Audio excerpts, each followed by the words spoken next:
I just want, come on in, sit down, get comfortable. I just want, I want us to do that. So, hey, my name is Wanda. I am the founder of Black Women Travel. I promise I'm not actually this pasty. I don't know what's going on with the lighting, but I don't have time for that because we got to get to this tea today. Um, we have a podcast, we have an annual conference, we have a seasonal mastermind. If you were looking for small, intimate, focused attention to help you move from point A to point B, that's what we do in the mastermind.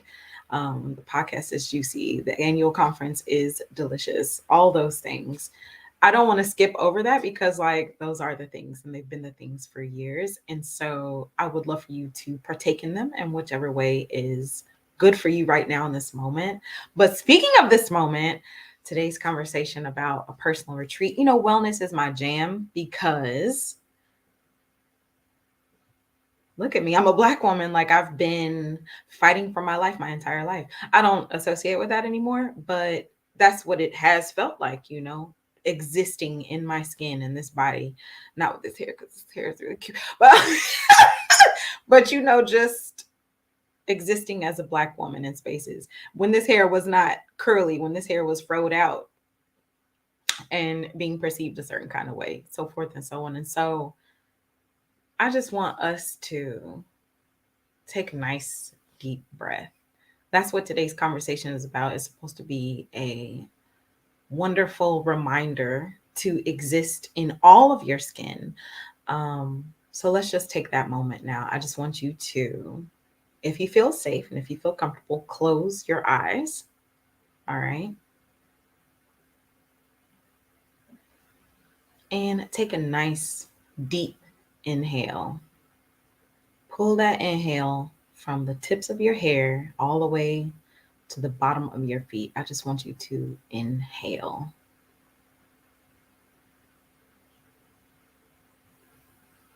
And then let that all the way out.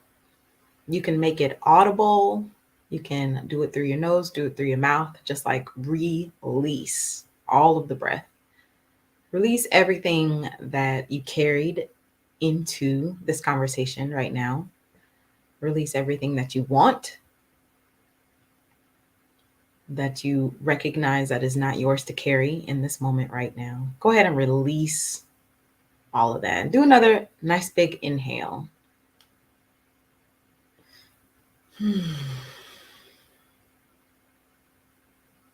And then exhale completely, entirely, fully. And on your next inhale, I want you to grab for some things that are already yours. Maybe you forgot. I want you to grab for some peace, for some serenity, for some inner knowingness that like everything is actually okay. I want you to grab for whatever you need in this moment. What do you need? How do you want to feel? What do you need to feel right now to feel grounded in yourself, to feel centered in yourself? Whatever that is, I want you to inhale that right now. And then we're going to exhale. And you're going to release some more. Because, like, we always just carry a little bit too much, don't we? Other people's problems in the family, in the community, in the world. We got to worry about the coral reefs. We got to worry about everything. Just release. We don't have to, right? That's what that release is. We don't have to. We felt like we did, but we don't have to. So, and you could just breathe normally now. Wasn't that nice? You could open your eyes if you want. You can do a little stretch, the side to side. Roll them, what are they called again? You roll your wrists. You can take it up above, take it to the side, get your side bends in. Move however feels good to you right now. But like, let's be present with each other right now. That is a gift, right? Attention is a gift. Presence is a gift. I want you to give it to yourself always, always, always, because you're always worth that. That is the reason for the season. But like also for this conversation, because what we do is we talk about our healing. We talk about, and not in this, I don't know when this word started popping up so much, but like our literal actual healing, like how we are feeling more settled in our skin, how we're feeling more activated in our lives, more empowered to be who we want to be and reach for the things we want to reach for that are super important to us, centering that and following through to make sure that we have the experience in our lives that we want and not how the world would have us, jumping from hot skillet to hot skillet, so forth. So, we have two delicious people that we're talking with today. Woo, woo, woo, woo. The first one is going to be Miss Lechelle. So Miss Lechelle went from not Atlanta specifically, Cobb County. I'll have her tell you, but all the way up to Vermont and talk about that experience. Before we started this live, she was telling me super interesting story. So I'll have her get in on that with us. I also want you to make sure to keep breathing during the conversation, right? So I don't know what I need to do. Maybe it's a little something at the bottom of the screen I could throw up, but like I want you to continue to be embodied, to continue to keep breathing as you're listening to the fabulous guests we have coming up. After Miss Lechelle, we have Miss Golden, who is actually non-binary, and she's going to speak to us. They are going to speak to us. They had a femme aligned experience while they were in the state of Vermont, and so back then they went by she, her, and now they go by they, them. So that's dope. So we'll get to speak with them in about half an hour or so. Okay. So we're gonna bring Miss Lechelle to the stage. Pew, pew, pew, pew. Welcome. Hello, Welcome to the hello. conversation. Okay, so I was telling the people a little bit about your experience before you moved to Vermont, but I would love for you to share with them the story that you were working on while we were waiting for this life to start. So could you please share that? Oh yeah, of course. So I am from Marietta, which is in Cobb County. Grew up in that like Atlanta area in Georgia, and I moved to Boston because that's where I was born. My family immigrated from Jamaica there, and then made it down south. Um, so I got to a point in my 20s after school where I wanted to move up there. I'd always wanted to live there. And so I moved there around 25, 26, lived there for about 2 or so years.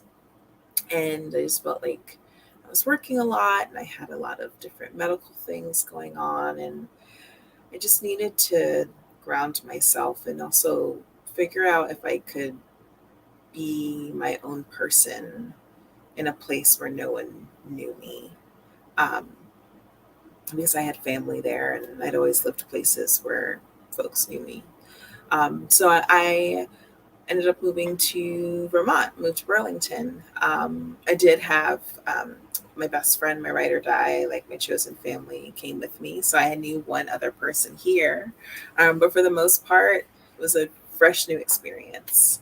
Um, and when I came here, I just had a lot that I was kind of swirling through things I really wanted to unlearn, parts of myself that I was like, is this who I've always been? Is this who I want to continue to be? Um, Things that just like about my health that I had to come to terms with. Like, this is who I am, like how my body is going to function now. I Mm, can't change that. And I have to learn to accept that and work with it, not against it. Um, and so, which, I think plays a lot too into just how we think about our personal identity as well. Just being black and being a woman and what your relationships look like and all of those different things. And I needed to just ground again. But I couldn't do that back home because there was too much history and I couldn't do that in Boston. I was moving too fast. I needed to be somewhere that was going to force me to like face myself. And so I came here and there's there's a spiritual energy about this place. And I think a lot of it has to do with how well the nature has been preserved Mm, over time. In fact, it's not as developed as other places. So you can really mm, kind of go out into the woods and it still feels like, I don't know, sometimes you go out and you just feel like this is what it must have felt like pre it all, if mm, that makes sense. Um, mm, it's a really beautiful place. I call it like kind of a Norway light because it kind of feels like Norway a little bit in the energy and just the way the mountains look and on a clear blue day. And there's like a lake that's fjord like. So it's very much got that Scandinavian feel to it. And so the nature is beautiful, and when you get a chance to really explore, you can find some amazing spots like water holes and lakes that not a lot of people know to go to. Like I love to go to Charlotte Beach and just like have moments with the lake. I do a lot of spiritual cleansing there when I need to. A lot of release happens at that lake because mm. it's just you and just a mirror, and it's just very calming. Um, and so that's really helped me these last, it'll be, I think, 6 years this year. It really helped me grow into myself as a person, and really become firm and more convicted in my ideas and my beliefs. Even though I'm a naturally kind of introverted person, I get a little uncomfortable wanting to speak out. I feel like this is a place that forces you to advocate in a way that you don't like necessarily have to in other places because there's more of you, so someone else can speak up. Um, and so I think just for me now, I'm 33, and I found that I can actually let go and surrender Mm, more to the process of my life, even in the midst of chaos. Last summer, I didn't have an apartment. I had a job. I had two jobs, no apartment. And so I went home to Atlanta and I traveled a bit and I was gone for the summer. And now I'm in an apartment and now I have three jobs and I'm doing like, I find that like as I've really grown to understand myself here, more has come to me than may have if I didn't have the space to really like face myself. And I will say that has been one big blessing of coming here. And it's a lot of why I came here. that is rich and deep. And how I'm gonna cut through this. Let's see, one bite at a time. Okay, Yeah. so first of all, congratulations for taking the space for yourself, for saying, this is not where I want to be. That's not where I want to be. I need to be somewhere to, for like having, even having the courage and the foresight to say, I need to be somewhere where I don't have so many ties, where I can see who I am in different conditions. I think that's the allure of travel for a lot of us too, is being Mm-hmm. places where there's no expectation of, Lechelle. I Mm-hmm. don't know if you said your name. This is Lechelle, by the way, y'all. Yes. Oh, sorry, everyone. That's my name. I mean, it's at the bottom of the screen, but in case you're not Yeah. watching. Yes. um, but like that's huge. What do you think helped you to give yourself that permission to say, this pot is not big enough for me no more? I got to uproot. I got to go to a different pot. Ooh. I think a couple things. I think the first one being that my family is already came from an island to this place. And so you already have that example of watching, especially women. I was raised by single mothers. So watching them do that, that's huge. And it's a lot. And the struggles they went through, and to be able to provide that for themselves and then for myself and my little sister, um, it wasn't always perfect. And we didn't always have the best like relationships. But they definitely instilled being my own person in me. And then they were very smart too about the people they surrounded themselves with that could be examples for us. And so I just had so many strong Black women and other women of color from so many other places that had so many interesting like careers and jobs and goals and hobbies and ideas that they never put. What Blue Ivy say? I never seen a ceiling in my whole life.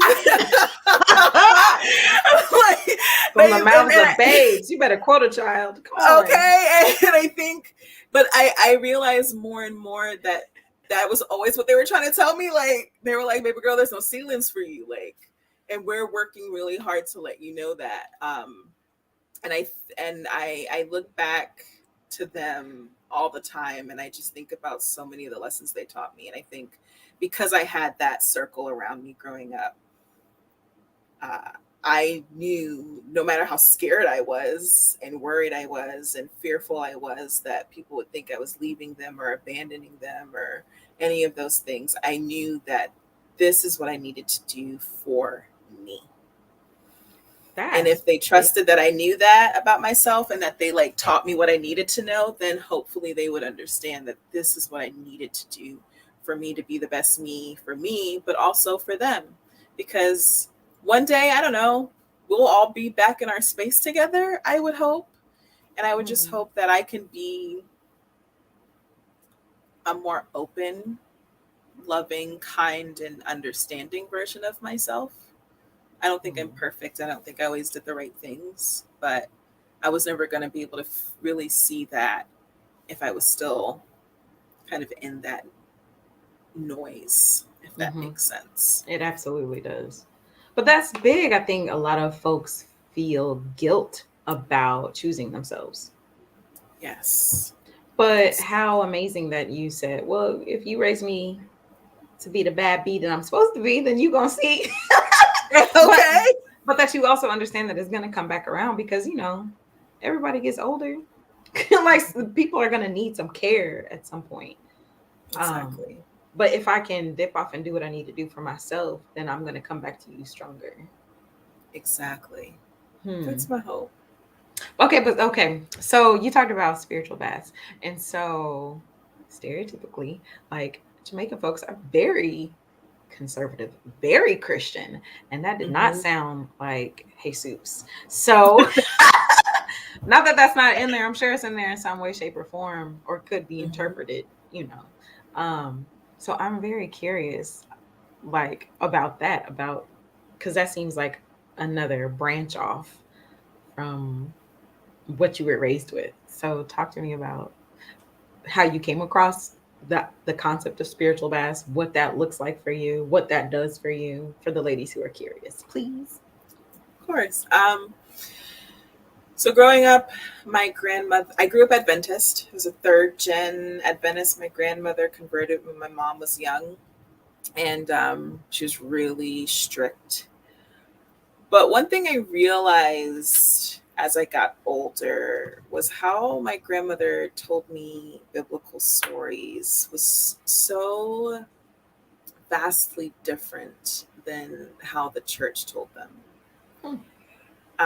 There was just love and beauty and care and like world building and there was something that there was always like a piece that just wasn't in the Bible or just wasn't in a sermon, Okay. And so as I've learned more about my family's lineage and history too, I realized there's so much else going on. There's like possible Jewish ancestry and indigenous piece, and there's like Asian family members. There's just so much going on. Like Jamaicans, out of many one people, there's like we're all a mix of everything. And so I started just going down different paths and learning about different religions, and I've always been really curious. And when I left the church in my early 20s, because quite frankly, I always questioned. That's why I got in trouble all the time as a kid. um, I, for the last few years, have been digging deeper into what an ancestral practice would look like.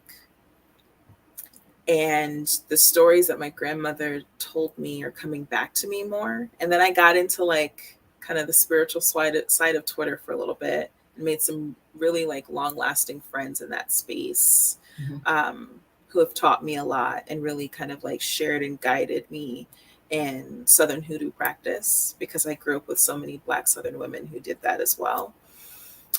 So I feel like it's just a lot of things that have allowed me to reconnect to my childhood self. And the cleansing piece came to play for me mainly because I realized just even like cooking herbally, so much of that was in my grandmother's kitchen. And it felt so familiar in a way that I was like, either she knew and she just like was hiding it under practice, or it was just so ingrained that no matter what, it was just going to show up where it was supposed to. So like bay rum in the head, on the feet, on the chest, on the back, and knowing that hoodoos and ATRs are doing that, and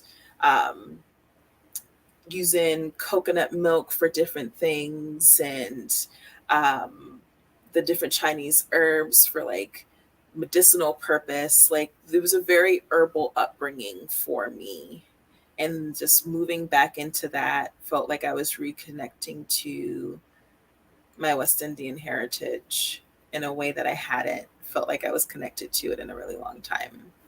And so it just was a nice pathway, I feel like, back to home, which was really needed. It seems like all of that will take you farther than Ray and Nephews, which did not get me very far personally. So I can smell it in the air right now. Just at the mention. That is fantastic. Like, how wonderful is that? Come on, grandma's hands. Okay. Listen, the grandmothers are the backbone. I don't know. We got to make sure we keep that going, because if we don't have that, I don't know where we're going to be. These grandmas now are traveling. Okay, they're moving to Portugal and Mexico. So I don't know. I don't know what these grandbabies gonna do. Because I think they'll come back in time. I mean, there's probably still a nice amount, but a lot of the grandmas are like, deuces. They're leaving. I'll see y'all. Yes, they're absolutely leaving. That is so fantastic. So I've never been to Norway, but I've watched the Marvel series. So I feel like I've been there. No, not really. Vikings, right? So it's like, I'm very curious about the atmosphere there. So everyone talks about the fall. What is it like there? So you've been there about 6 years. So you've seen maybe 5 fall seasons. Can you talk about the experience there in the fall? It's gorgeous. It's this really beautiful, like 2-month, maybe depending on how winter decides to play out, period of just like gorgeous leaves. It's light jacket weather. It's very much like buffalo plaid, Bluntstone boots, kind of like it's very just like, you just throw on some jeans and you go out, and you don't feel like you've got to wear too many layers, but you're not like sweating to death. And there's so many like cool towns that are just fields, and you're watching like the crops like kind of like get prepared for like being covered for winter, and farms are closing down. There's food truck events happening, and there should be more bonfires, but I'm working on it. I don't know why there's not more of that, but it's like you got to know somebody with land kind of thing. Y'all got some land? Do we got some land? Do we know somebody that got some land? Literally, I'm like, I'll get some land and I'll start a fire, because like I just use the corner lot, because But it's really gorgeous, and especially if you're going through like I was a couple weeks ago. It's summer, of course, but a couple weeks ago I was driving up through the Northeast Kingdom for the first time, and it was so green and Mm. just beautiful cows, and just it was just such a beautiful scenic route. And so the fall is a lot like that. You're just driving through places like Shelburne, you're driving through um, the Montpelier, Richmond area, and it's just like this beautiful, like lush, gorgeous. I just need to stop by the road on the side of the road and like take a photo. Or if you're like driving up through the Grand Mm. Isle, which is going towards Canada, there's a strip that is literally just lake on either side, and you just see like just water for miles and the sun, and like it's just a really beautiful, chill, calm time. The students have just gotten back, so they're kind of like settling in, and they're not as irritating yet, but they're Ooh. it's very college. There's a lot of like college towns. Burlington's a big college town. Like where I'm literally like in between like three different schools. It's very like, so, love the kids, but sometimes it's a lot. Ooh, um, very fun. so it's like this like nice like in between space where you get to like breathe and relax before you kind of get hit by that first kind of wintry snow. The thing that rips right into the marrow of your bones. Yeah, yeah, because it's like good half of the year for sure. Yeah. It's So beautiful though. you could use that because so you left Marietta Hmm. to explore yourself, but you do community work. You said three jobs. So you work for Hunger Free Vermont, eliminating hunger and food insecurity. You work for the Creative Discourse Group, building anti-racist, equitable communities and organizations. And then you were on the board for Pride Vermont, Yeah, I was one of the co-chairs for the Pride Center of Vermont. Pride Center of Vermont. Um, so like you need all the respite you could get because like all of that I'm sure is very like it's heavy work. It is. It's really heavy work. Hunger Free is a really great organization. They started with the campaign to end childhood hunger and then evolved into a nonprofit. And we've just passed our Universal School Meals Bill, which means that kids are going to get fed breakfast and lunch in schools now permanently, which we're really, really excited about. Whoop, whoop, whoop, whoop. I know, right? um, and we help like to promote the summer meals programs that those same schools put on throughout the summer. So it's really heavy work sometimes, but it's a really great team, and I've really enjoyed working with them. And it feels good because you get to kind of see the fruits of your labor in real time, which is really nice.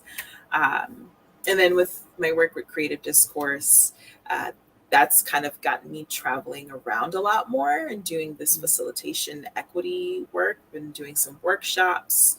I was up in the Northeast Kingdom, then down in Rutland County, which is further south. And so you kind of get to see the state, and you also get to meet different types of Vermonters, which is really interesting because it's different vibes depending on where you go. And it's building community in a way that one thing that's nice about Vermont is it's such a small state that everyone eventually ends up knowing someone at some point. So That you is get very to, small. yeah, yeah. Listen, it's the population of Boston in a state, so it's Yeah. very, and it's like very spread out and rural, and then kind of dense, and so you kind of get to spread your tentacles out, and you get to have a little bit more community out of your little towns, which is really nice.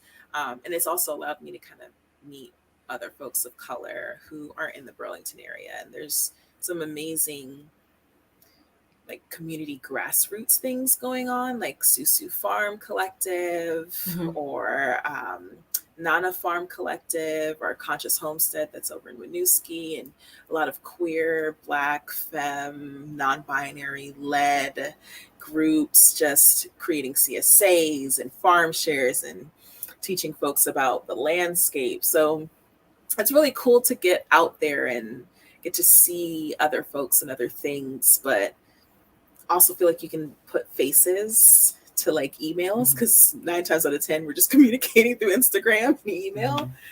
But it's really cool. It's really nice. I really enjoyed getting to do that. Do you feel like you are able to enjoy the scenicness of your area, of the state, in addition to the work that you do? Like, we often throw ourselves into the work, but it seems like you came there with a mission in mind. And so, how has it been for you to share time? I suppose, like time to do you, to be, and then the time that you feed into these other visions. Once I stopped doing sales and got into these spaces, I have found that I have had so much more time to be again, because I get my weekends back. um, whew, that's good. Like, y'all got to shop every weekend. Y'all can't take the weekend off. Okay. Y'all got Okay. normal jobs, so you're Monday through Friday, so you have to shop a lot. Okay. All right. And the org I work for is really committed to a democratic process in that space. So we are in a strategic planning process, and we're constantly talking about what does equity look like and mean. And though we have an office space, we're committed to a hybrid option, because we understand people don't all live in Burlington, where the office is, and they don't always have transportation. And if we want to have the best employees in this space, that may mean they live 2 hours away and they don't have a car, but there's internet. So everyone has the flexibility to move as freely as they need to. And there's truly no pressure. There's never an email that's like, we haven't seen you. No, it's really like, we've got our meetings. Maybe I'll see you, maybe I won't. And then we make efforts to like have team gatherings. And that's been such a weight lifted, because it really allows me to, I'll pick my computer up, and sometimes I'm in the town over working at a coffee shop because I know I'm going to go to the gym at 2:45, but I have a meeting at 1. So I'll just head over early and make a day of it. I'm able to start finding those spaces to really be myself and do my work really well. And I really like that. And the creative discourse is led by 2 amazing people. This wonderful Black woman who is just such a scholar, has her PhD, like she's so cool, Burlington native. And then this wonderful queer woman who's been doing equity work. Her wife is my trainer, and they're just so cool. So they're very equitable about, we want to make sure we're paying you well. We pay you for travel. We give you enough time to prepare. We're backing you up if we think things aren't like going the way they should. So it's 2 spaces where I feel like I don't have to necessarily worry about finding that flexibility, because if I need it, I could be like, I'm burnt out. And in both spaces, they would be like, take that time. It's okay. We'll see you when you need to come back. If I needed to do that, and I would have a job still. And it's such a blessing, to be honest. Like, I know that everyone has that privilege. Okay. And don't. The Creative Discourse Group is a Black and LGBTQ woman-owned company. Did you choose to work there because of that? They did some equity facilitation when I was on the board for the Pride Center. And I just really liked the way that they made space the Mm. questions they asked, how it was all over Zoom, and I could still tell in their eyes that they were alert and aware enough to really kind of read under what was being said. Um, and so I reached out and I was like, I don't know if you need facilitators. At the time, I didn't have a job. I had just been let go. And honestly, I was taking some time because I really needed it. Mm-hmm. And I was like, I don't know if you need facilitators. I'd love to be one. And they were like, of course, let's do it. And it's been such an amazing year working with them. Lechelle, you are all of that. I have 1,057 more questions, but we haven't the time, darling. Thank you so much. Thank you for being so open about your experience with yourself, like as you have grown into your personhood, into your Lechelle-ness, and for your firsthand experience about your time in Vermont. That's super dope as well. It definitely seems like some far and away place where you can lose and find, if that makes any sense. If Oh, one could be absolutely. lost and found.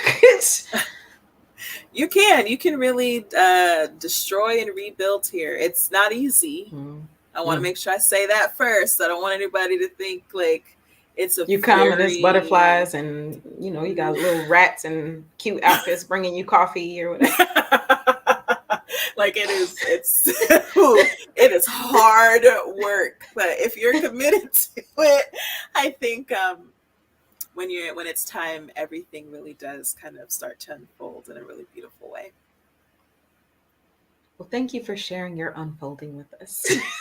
It really is a privilege. We don't often have these conversations in our friend circle because people stop being curious about us in this kind of way. We may not Mm. think to share ourselves in this kind of way. So it's really wonderful when you can find a space where you feel safe, where you can Mhm. share these things that have been happening, in your life. So we appreciate you feeling wonderful enough to share with us here today. Thank you for having me. I really appreciate you taking the time. Absolutely. Absolutely. Hope to connect with you in the future very soon. And take very good care of yourself. Thank you. You too. Thanks, Boo. Talk to you soon. Bye. Bye. Y'all give it up for Lechelle. She was amazing. Miss Ocean, who contributed to last week's conversation. If you didn't check out last week's conversation, you should. Time doesn't actually exist, so it doesn't matter that it was last week. But anyway, I will link the video. You should absolutely find it. If I you can't access the link. But Ocean says, "Thank you, Lechelle. Really appreciate the life affirming information you shared about your Vermont experience. I look forward to returning soon." Ocean is, I don't know what you call someone who is wild about Vermont, but she has traveled all over and she has friends there, and she just speaks, I don't know why you don't live there, girl. Why you don't live there? She speaks so highly of Vermont. We have a couple other travelers who have visited Vermont as well. Before we get into our conversation with Golden, we will take a look at this. So Miss Quinn has visited Vermont, and she has been to Elmore, Waterbury, Tunbridge, Rutland, Windsor, Sharon, Norwich, Wethersfield, and Battleboro. She said that she enjoyed camping, hiking, and the Vermont Sheep and Wool Festival. I think she said she's going back to that this year. I asked her about traveling as a Black woman in Vermont, and Quinn said, "Depends on where you go. Most places just did the generic New England smile and nod. Very few places I got a sideways glance. I have never been harassed or bothered for being Black. Vermont is very territorial, quote unquote, place. And in my experience, they know you're an quote unquote outsider from how you dress and your demeanor. This is a very hippie, farmer, blue collar place, so it can be hard to fit in at times, but people have been friendly towards me when I'm out and about." So that was wonderful. Thank you for sharing that, Quinn. I asked her what provisions, so this is like food and drink or whatever, and she said local co ops and their deli counters, Vermont maple syrup ice cream, holla at your girl, hard and soft maple candy, And overall thoughts. She said, Vermont is awesome. The place has a chill vibe and no one seems to be in a rush. It is hard to break into the social scene if you want to move here, but people are generally friendly and won't bother you. There are visible homeless populations in certain towns, but that's a lot of places in rural America. This is a very rural place with rural poverty where and rural poverty exists. There's no Walmart or big chain stores, i.e. Target, except for one or two towns in the entire state. Avoid ski resorts because they are expensive and cater to rich travelers from outside of ET. Expect a lot of mom and pop shops. If you like the outdoors and small towns, you'll love it here. Hope this info was helpful. And if you need any more info, just let me know. So you can reach out to Quinn yourself if you are interested in that. We'll also hear from Miss D. Carey. She has her podcast, Travel and Shit. D. Carey went to Burlington and Johnson. So just a couple of places. The things she enjoyed were hiking, Lake Champlain lounging, romantic sunsets. You know, she was with her boo. um, Traveling as a Black woman in Vermont, lonely. So she says she didn't see more than one or two Black folks. 2020 was a time. So she went in 2020. She said there were BLM signs in the windows, but not seeing Black people anywhere was confusing. Like, can I trust it? Is this performative? Where are the Black people? There was a long stretch of the drive home that was through the woods, and seeing the MAGS signs in such secluded places was terrifying. So that was her experience going through. What does she enjoy food and drink wise? She said maple syrup latte, fresh vegetarian and vegan food, Switzerland cider, late night gravy fries, bear stew, beaver meatballs, apple pie with cheddar cheese for breakfast. So thank you for that, Miss D. Carey. So we have a star that we're going to bring to the stage. Oh, Miss Quinn, thank you for joining. She said, "Hey, that's me." Thanks for joining the live today. We are going to bring up Miss Golden Mystique. Hey, Golden. I keep. Hey. I'm so sorry. I keep tumbling over myself. I keep saying Miss, and it is No, not Miss is now. fine. I'm still working through Ah! like pronouns and how I want to be addressed, but Miss is fine for Golden, who I am a star, but I am very much Goblin Core today. So So silly. it's like running errands, nothing glamorous today. So yeah, Okay. Well, I understand that. Not the real life creeping I up. know. Now I have to come down No off stage and be contour, a no regular contour. person. Exactly. Exactly. Well, thank you so much for joining us Yeah, today. thank you for Very having much. me. Yeah. Appreciate your time. I am super fascinated in your journey. So, born in Queens, Hmm. and then they moved to Vermont. And what happens in Vermont? A burlesque career. So, talk to us about that. Yeah, so I lived in Queens my whole life. I met someone when I was 18 who was from Vermont and he lived in New Jersey. Lo and behold, your girl got pregnant. And I ended up there. I was very young. I had my son like 2 months after I turned 20. Um, and I went up there so I could like co-parent. I wanted to try something different. My mother was not about to help me raise a baby. I mean, we're good now. That's the light of her life, and was the instant he popped out, right? But, yeah, and I moved up to Vermont. I was very young. I was in Vermont for 10 years, and so I raised my child and was also raising myself in this very strange place that I learned to build community in. But the thing about Vermont, especially, Vermont's changed so much since I was there. But one of the things about Vermont when I was initially there was just like everything was catered to like daytime. Still, things closed super early. There was not a lot going on where me, as like this budding 20-year-old who wanted to get out of the house, be focused on a toddler and a kid, I wanted to have fun. And I wasn't in New York anymore where that would be a little bit easier.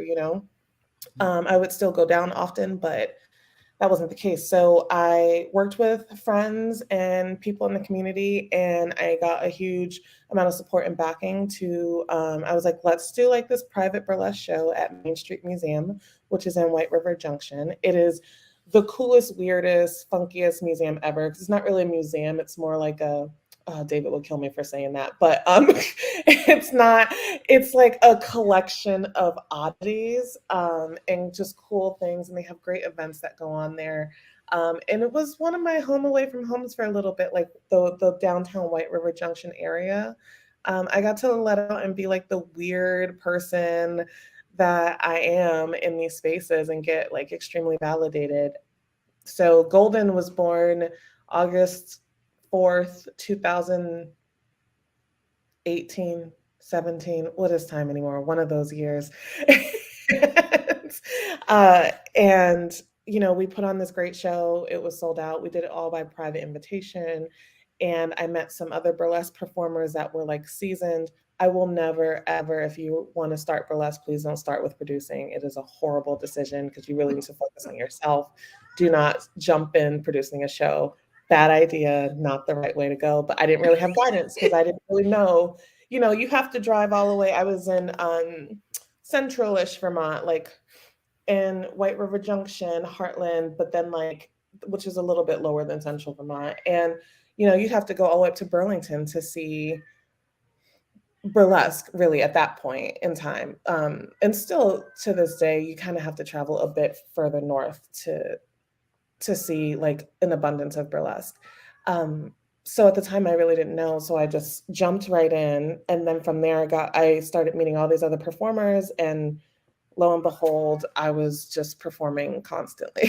So yeah, and traveling up to Burlington to perform. So I was driving an hour and a half to 2 hours, depending on the time of year. Yeah. Yeah.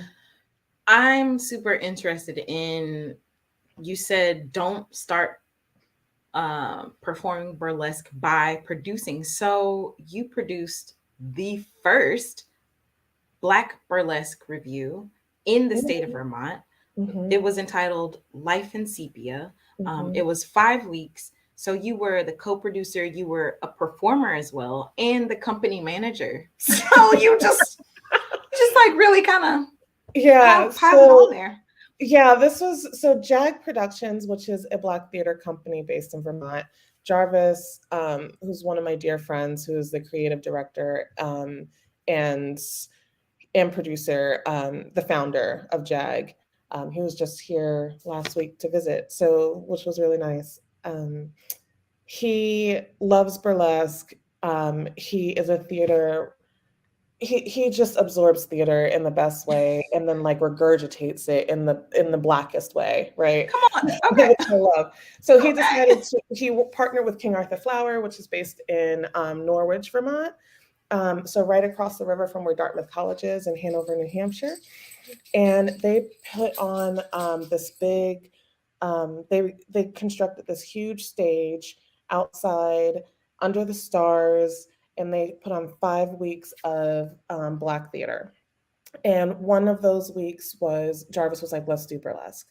So I worked with the main attraction, who is based in New York and who has come up for, who's worked with JAG in the past.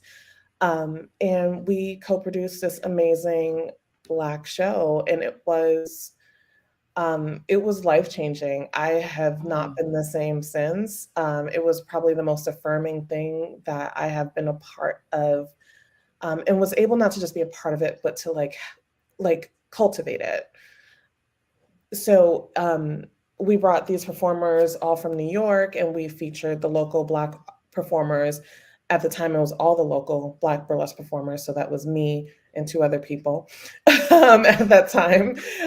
So those were all the local Black performers, burlesque performers. There's more when you include drag. But yeah, at the time, there are more Black burlesque performers now. But at the time, it was me and 2 other Black performers. And we put on this amazing show. We only were able to do 2 nights because of the weather. And it was the highest, at the time, it was the most sold out. So I think it was the highest selling performance of the 5 weeks, with the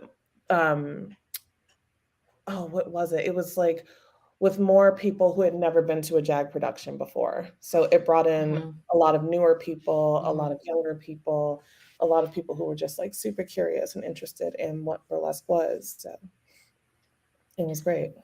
What an interesting environment. So you're in a new place, very different from Queens, I Mm, imagine. Very so different. yeah, yeah. So there's like it's just wide open spaces and like so much more greenery to begin Mhm, with. Okay, so and then you're young, you have your first child, you're mhm. Only. younger. Won't be I'm doing that done. again. won't be doing that again. Mhm. um I think we should give women so many more Yeah, props yeah. It's ridiculous. because It's it sounds exhausting. ridiculous. It Yeah. sounds that, and people are we just expected to do it and people continue to do it, and it's just Like, why? I mean, I get it. Yes, you I know, mean, I get it, but like, okay, that's a whole other conversation. But for real, it just seems like really intense, like the tearing apart of your body alone. Like it's Mhm, okay. So, completely new environment, first time mama, mhm. just being young in general, and you know how much we just don't know, and how much we're not given. Like, don't nobody tell us nothing. Taxes, relationships, don't nobody tell us nothing. I know. Um, so and then you're entering into a new career. And so all this stuff is just this perfect golden storm. Golden emerges from this perfect storm. Yeah. What like reflecting on that, cuz like now you're in Atlanta, right? Mhm. You said 10 years. So like just reflecting on that, like what do you think hmm, what centered you in that storm? How did you not get just swept away and just spit out and just like cut off? How did you become more yourself and this golden persona emerge? Well, I did get swept away and spit out, and I did struggle a lot. It was not, and it's wild too because like I'm reading, the other viewers' information, like the other people's testimonies The about Vermont, travelers. listening to the previous person speaking about their current experience. And I'm like, I wish I had that. I wish I had like Mm, that because yeah, visiting you definitely feel that, right? And I remember like emailing you and being like, I didn't have like the like most positive experience, and I don't want to be a damper, but it was really hard. I was very young. I lived in communities where I didn't do a lot of research before I moved into certain communities, and I love the community that I was a part. I am still a part of. Like we were just there the first week of July for my partner's sister's wedding, and I remember just like posting on Facebook, like, "Hey, can I stay with anybody so we don't have to like get an Airbnb?"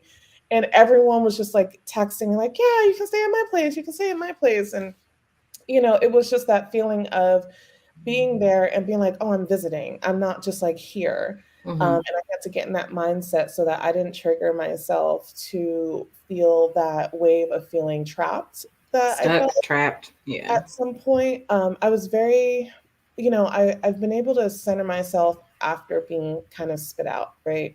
I had to be the villain for a while because I realized that I was in spaces that were, if I wanted them to be safe for myself and other Black femmes and other Black people, then I had to be loud and I had to be aggressive and I had to be unapologetic and I had to call people out. And Mm, I couldn't be the soft person that I am.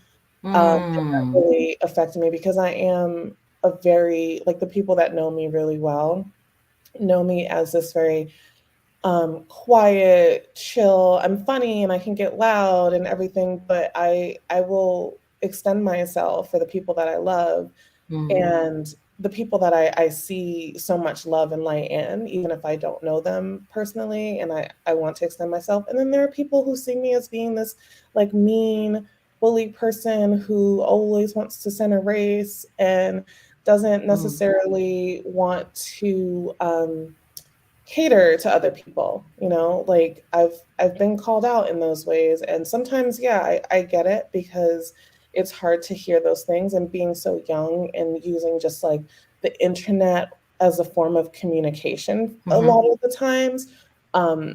It's hard for things to translate with that idea of like, I do want us all to be in this place, like I do want you to be better than how you are, but you're not doing that right now.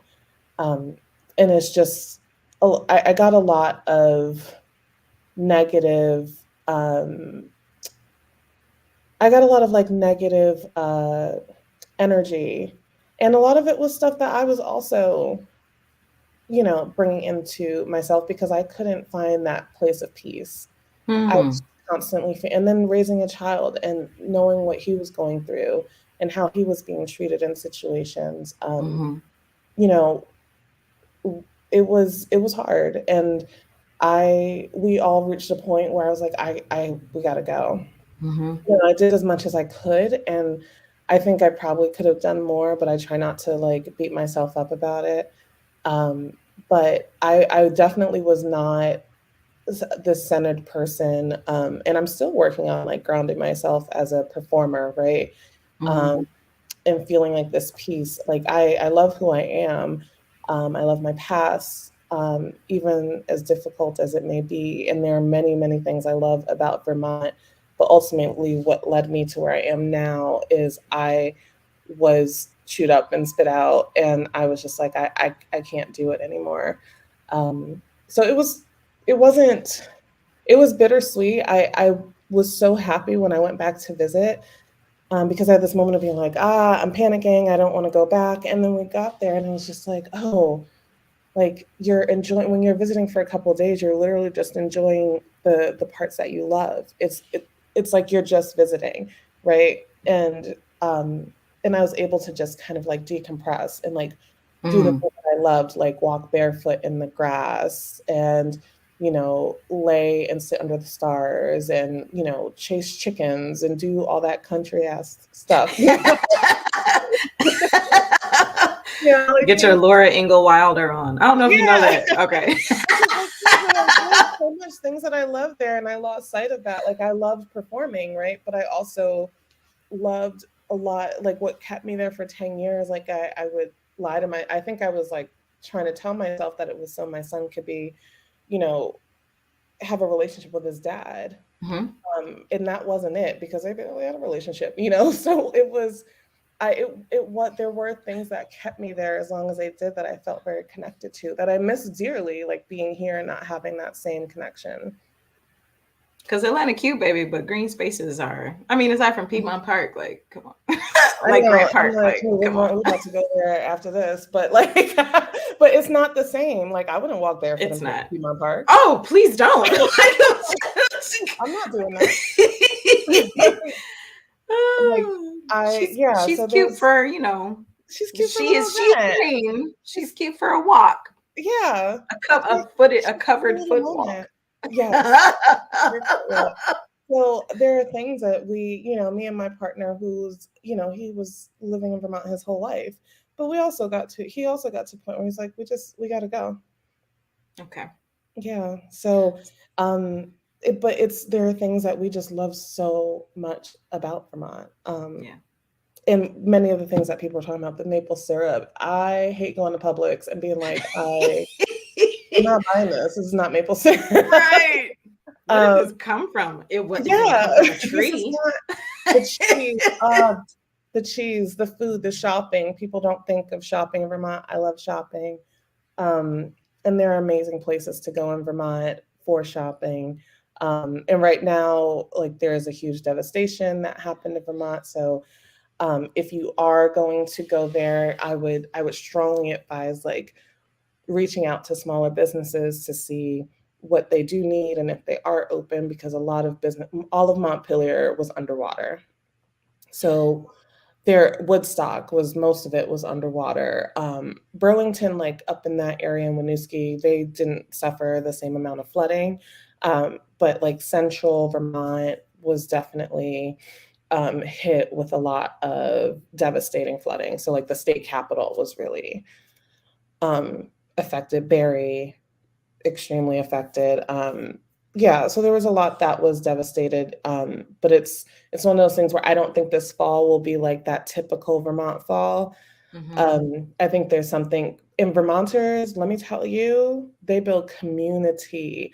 They are there for each other. Like their thing is like Vermont strong. And I thought it was like a weird, like culty thing when I first moved there. And I was like, no, they get down.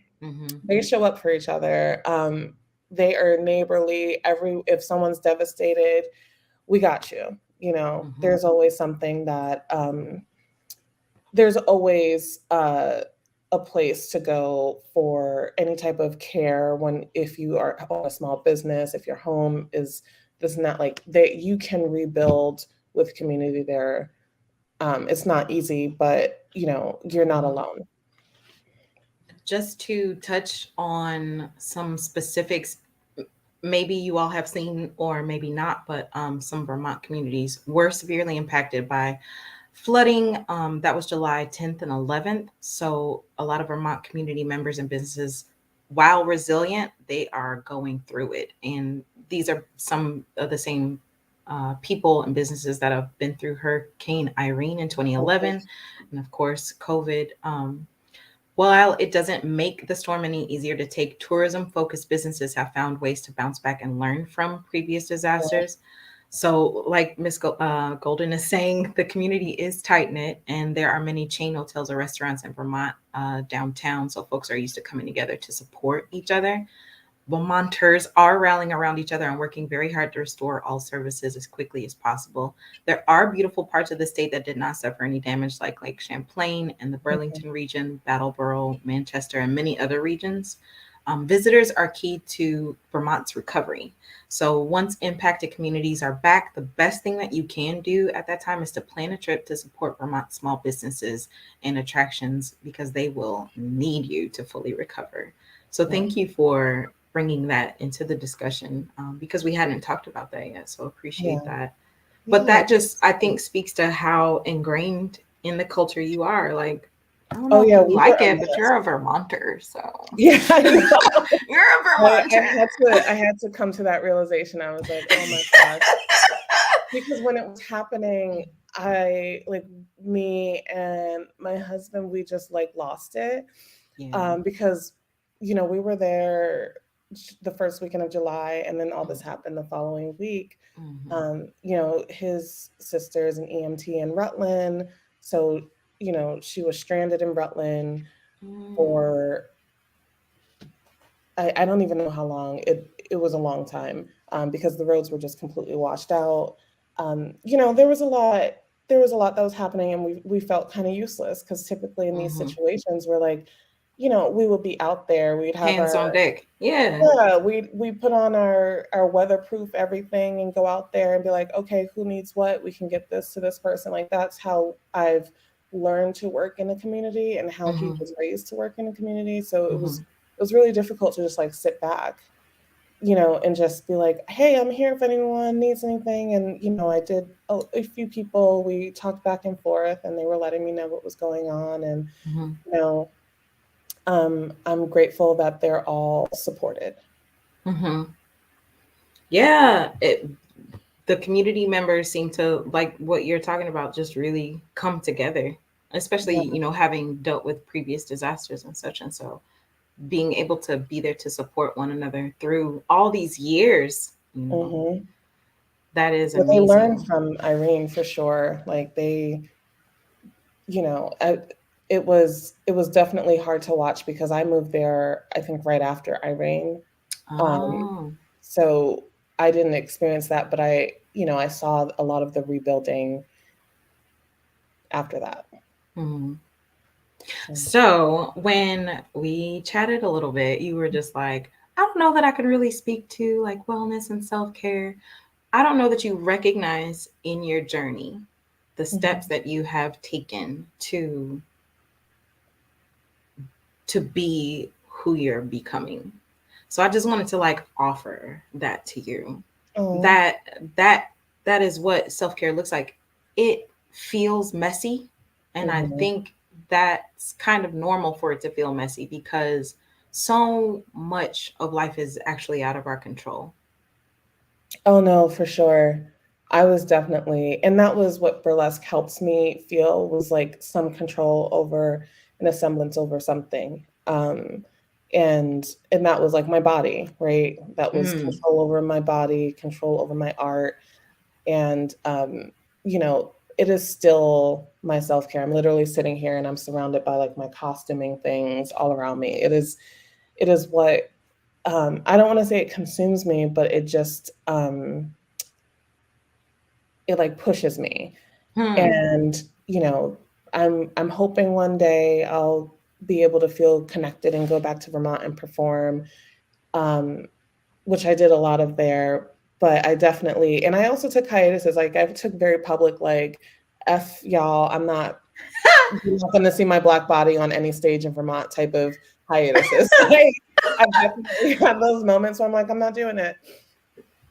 I don't need someone touching my hair as soon as I get off stage. I'm not doing it. So, Oh my. yeah, there are things like that. But like I said, it's grown a lot. I will definitely um, make note of that and acknowledge and love that Vermont has become so much more inclusive. I won't use the word diverse because I hate that word, but it's much more inclusive. And there are communities of people. The great thing is when you're Black and going to Vermont, you find other Black people. And at Uh-huh. first, it's like, I remember feeling this personally. You're drawn to Black people because you're like, oh, you are Black and in this area, right? Where we have access to each other for this moment. And then you start to find Black people that share the same interests as you and do like to Hmm. do the same things. Like I've met people who are like, I love to hike. And I'm like, okay, girl, I love to shop. We're not going to vibe like that, you know? Okay, I love Can we you, hike to the shopping or? right? I'll meet you there because I'm driving. So, you know, there are things like that where, you know, you kind of find your people and what Yeah. you love. And like how wonderful that you could find your people there, and that in this trip that you took just weeks ago, that you could experience some of the things that you enjoyed about the place without having to feel like you had, the work that you were doing. Because like it seems like the other side of that coin was tied to the work that you were doing in Mhm, terms of like, trying to grow and trying mhm. to like help other people to grow as well. And Yeah, so but you didn't have to work, you just got to come and play. and yeah, then and then also like all those years before, finding those people, and you found them in Vermont, like I did. And sometimes. my closest Right. friends, people that I consider family, um, who I will always consider family, are in Vermont. And so I'm like permanently tied there. And I don't regret it. I love it. But I had to like be here for a while to be like, okay, you know, kind of finding, I don't think I'm leaving Atlanta anytime soon. Yeah. Um, because this is kind of like the drastic difference myself and my family needed at the time. But it feels good to know we can like go back and we can still be Yes. connected and they can come here and we can connect our worlds. Because when I tell you, like, you can travel the whole world and never meet your people, Mm-hmm. you can go a lot of places and never meet your people. And to have a taste of that is so wonderful. Even if you're not able to live in the space, you've outgrown the space, or the space has served its purpose, and Yeah. you all have left, having those connections still, like, it means a lot. So that's really fire that you were Yeah. able to do that, which is also part of the healing, which is also part of the self-care, because like you have to know who your people are in order to meet them, right? So Yeah. like. And that's part of like the survival part too. Like initially doing finding my people was survival. It was, Mm, you know, whether it came to feeling spaces where I can feel safe, mm-hmm, um, spaces where I can hold people accountable. mm-hmm. You know, I remember my car. broke down and was just done, and I had no money. And in like 5 days, like community members and friends raised, and my partner raised all the money for me to be able to get another car. That is Yeah, so like, wonderful. yeah, there are things like that that I've, we kind of all, whenever someone needs something, it is very much a grassroots place. It's very much a like mutual fund type of space Yeah. when you find your people there, and no one's gonna let you go without. Man. What? What? Yeah, and even the unhoused population there, they have a lot of support, and a lot of I've met a lot of the unhoused people there. I'm not going to um, diminish the struggles of being unhoused, period, and Yeah. especially in Vermont, especially when their winters are so harsh. What? I could not Um, imagine. in that, like, in how inaccessible housing is and things like that. And I've Hmm. met a lot of unhoused folks in Vermont, especially in like central Vermont, and a lot of people, it's, we're talking about like grassroots people who love nature, love being outside, who are Hmm. like, y'all not getting my coin. Y'all, I'm not paying all this money for rent. I'm not doing all this. And it's not like being in larger cities and seeing people who are differently housed or unhoused. Hmm. These are people who are supported and part of the community in a very similar way when Hmm. you are in those spaces. So there are resources, in the White River Junction. There's the Haven. There are places like it is one of the most accessible places to get resources and help, to get food stamps, you know, to get things that you need to survive. And the housing market everywhere is horrible. Um, in Vermont, especially because there are people who are like, why? There, like wealthy people from New York, Connecticut come up and buy these old houses, do Hmm. it up, and charge a ridiculous amount of rent Hmm. um, that the local population can't. It's not sustainable. Hmm. And everyone, regardless of their political background, their beliefs, everyone hates that. Everyone hates it. And it is one thing that I have seen people band together to be like, there should not be unhoused people. We should not be paying this much in rent. What is happening in this economy is horrible. They could be Trump supporters, Bernie Hmm. supporters, Hmm. anything. They hate it. Hmm. And it is probably the only thing I have seen in my time in Vermont where everyone collectively is like, this is ridiculous. So there is a level, like I said, there's no split when it comes to, in my opinion, right? This is what I see in my Hmm. perspective of like the support that the unhoused population receives in Vermont. Because it is very obvious and blatant, and the people who are there are, they're Vermont 10 toes down, So Okay.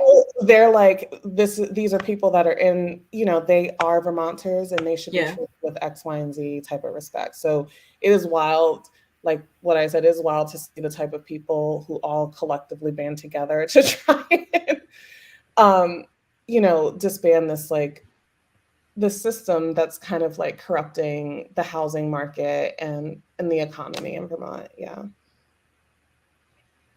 Well, thank you for your perspective on that because like this hasn't come up in conversation either. So like Quinn talked about it. She was Yeah. one of the testimonies I shared. So I'm glad you touched on that as well. Yeah, I saw that and I Yeah. was like, yeah, that's a thing. But it's definitely it's something that everyone recognizes. But the unhoused population, more than any place, more than New York, I've been to a lot of different places in this country, and they are not treated with the same respect Right. that they are when they are in Vermont, because there is an overall understanding of um, sharing resources and making sure that people have these things and people should not be going without.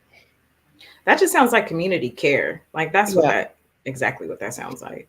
yeah. But I've Like met the more people like I've met over 10 people that are like, I'm living off the land. I don't want to spend money on a house Mhm. or this or that, who just were like, they're differently housed. Mhm. they live their lives differently, and they're very, content until the winter comes. And we have winter advisories, and we make sure we take care of people in the winter when we see tents posted up certain places. And there's a huge concern in not like they're a pest, or where they're othered in this way. There's a But huge for their concern well-being. for unhoused, yeah, and their overall well-being, especially in the winter. So Yeah, you can freeze to death out there, man. yeah, sorry, we got way off the topic of burlesque. So Or did we? or did we? I know. No, but so I love all of this. You give a wholesome picture, a diverse picture of your experiences there and like who you were. So it's really important to me to understand the perspective of the person. So like what were you going through? Like what kind of experiences were you having? How did you read the environment that you were in? So like all of that, like you've told a really great story about your time there, in the time that we have together. Like I'm sure there's so much more that you couldn't even touch on, but how interesting. Thank you so much, Golden, for showing up today, for sharing, for being open. I hope that your time in Atlanta is what you need it to be. I hope that It is. you Yeah. have, yeah, the experiences that you need to have, and meet people that you need to meet. I hope you can do that there as well. Yeah, I've started building community here, which is great, and it's all centered around burlesque, as you know, as it is with me, and with 99% of burlesque performers. Um, our friends in our community tend to be others who were doing and struggling in the same way.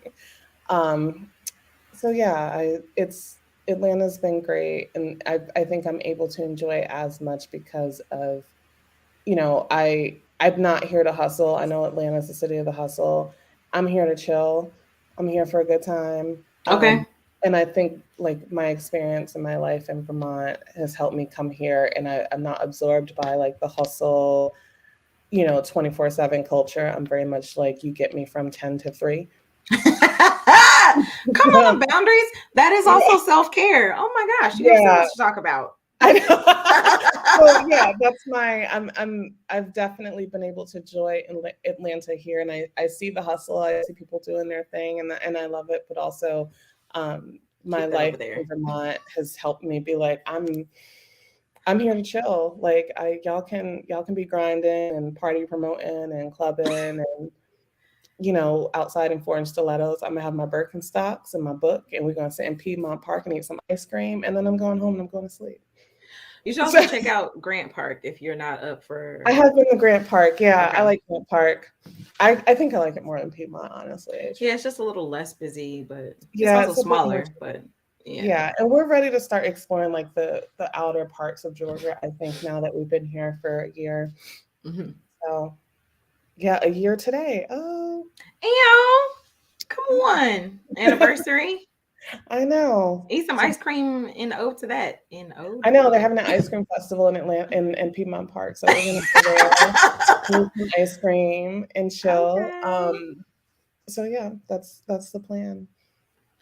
Well, we thank you again so much for sharing yourself, and we wish you the best. And let us know how you are. For sure. Thank you so much for having me. This was great. My pleasure. Well, take very good care of yourself, doll. And we'll see you on the internet streets. Yes, I'll see you on the internet streets. All right, Golden. Bye. Bye. What? We had all the great conversations today. I'm so glad y'all can access this again. What Miss Ocean said, she said, housing prices have skyrocketed significantly in VT since the last time I was there. This is what gives me pause about moving. Yeah, but I am still considering it in the future. You should, because you are a Vermonter. She also said, thank you, Golden. Beautiful testimony. Thank you, Ocean, so much for participating in the conversation, for showing up, for contributing to the conversation. We have a couple of other traveler testimonials to share with y'all. This one is from Kimmy from Musings and Adventures. Kimmy went to Manchester, and she said she enjoyed mini hiking. So I guess that's like not the full hike experience. exploring the village, art, gallery browsing, historic home visits. Traveling as a Black woman, Kimmy said, safe. I felt very comfortable and not on edge. People were nice and helpful. And then we also have Miss Yolanda. She's from Copyright Brown. She's a copywriter. Yolanda went to Burlington and Montpelier, Plainfield, and Bar. And Yolanda said she enjoyed hiking, shopping, Ben and Jerry's ice cream factory tour. Say that again. Ben and Jerry's is down for the cause, y'all. Traveling as a Black woman of Vermont, Miss Yolanda said, it felt like being in most places. There are hardly any people of color. Surreal. The one thing that was different, people were really kind and generous. People were really kind and generous. We're glad you had a good experience in Vermont, Miss Yolanda. I asked her what she liked to eat and drink. She said local cheeses, talk to me. So maple syrup and dim sum. She got her some of the dim. That's really dope. So, have we whet your appetite? Explore before you go, y'all. Check out the hashtag This is VT. This is VT. And you can go to vermontvacation.com or check the link in the description and be whisked away to all the goodness that Vermont has to offer. We've talked to people who have traveled through, who have lived there for years and years on end. And I think we have a really good picture of what it's like, what you can experience there. And like what we were saying earlier, because of the flooding, this fall may be a little tricky, but some of those businesses, if they're back up and running, will definitely need your support. So if you are into the small business upliftment of the world, then definitely go and support that in Vermont, and especially the areas that were hit by the flooding the worst. So what questions do you have about Vermont? Put them in the comments. Would love to continue this conversation. I send out a newsletter every single week, and we've discussed some Vermont things in the newsletter as well. You can subscribe to the newsletter at blackwomentravel.com/subscribe. Super simple. Black Women Travel. Do I have that? Probably not. Anyway, I've enjoyed talking about Vermont, and I'm even more excited to hear some of your feedback.